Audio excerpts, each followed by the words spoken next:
Kemah Daud.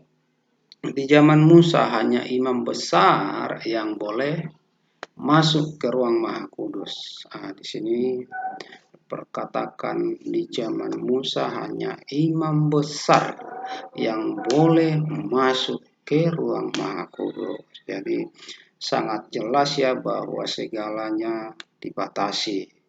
Tidak semua orang, tidak semua pribadi bisa bertemu atau masuk ke ruang Maha Kudus. Inilah di zamannya di zaman Musa. Hanya imam besar, berarti hanya imam besar, nabi, dan sejenisnya yang bisa masuk ke ruang Maha Kudus. Tetapi pada kemah Daud, siapa saja boleh masuk. Di sini perbedaannya. Di zaman Musa hanya imam yang boleh masuk, sedangkan di dalam kemah Daud siapa saja boleh masuk mempersembahkan pujian penyembahan sebagai korban syukur. Sama seperti kita sekarang ini.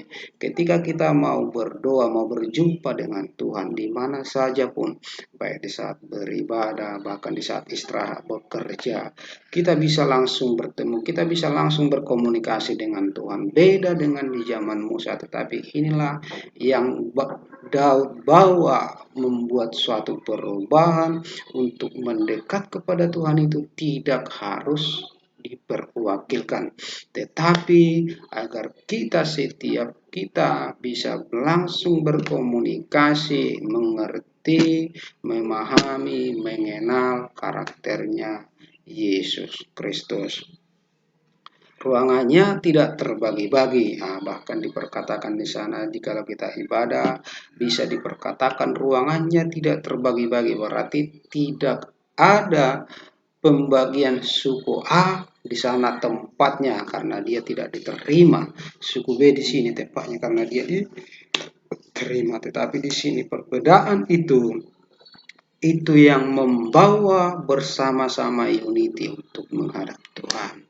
Ada petugas ibadah 24 jam memuji Tuhan selama 7 hari seminggu, 4 pimpinan pujian, 7 imam peniup, nafiri 24 musik, 288 orang pemain musik, paduan suara serta suatu kelompok, 4.000 musik dan penyanyi. Inilah yang dibawa di zaman Daud, bahwa dia membawa perubahan dalam pujian penyembahan.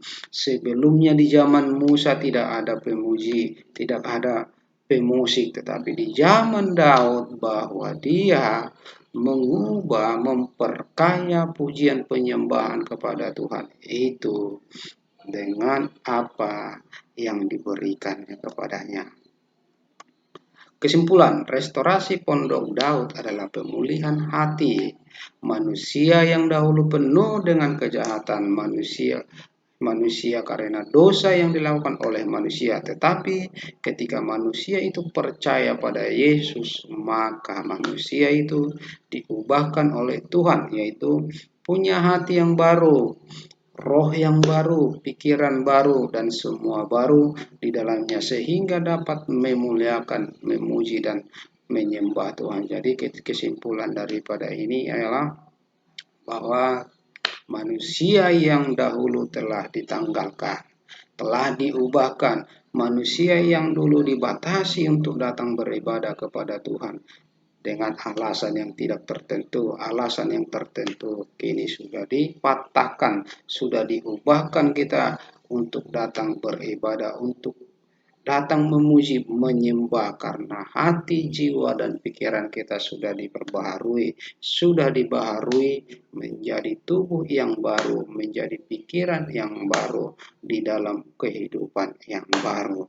Inilah kesimpulan daripada restorasi Pondok Daud, dan jadilah saksi di mana pun kita berada untuk menjangkau jiwa-jiwa, karena setiap Injil yang kita hidupkan di dalam kehidupan kita tidak akan pernah sia-sia.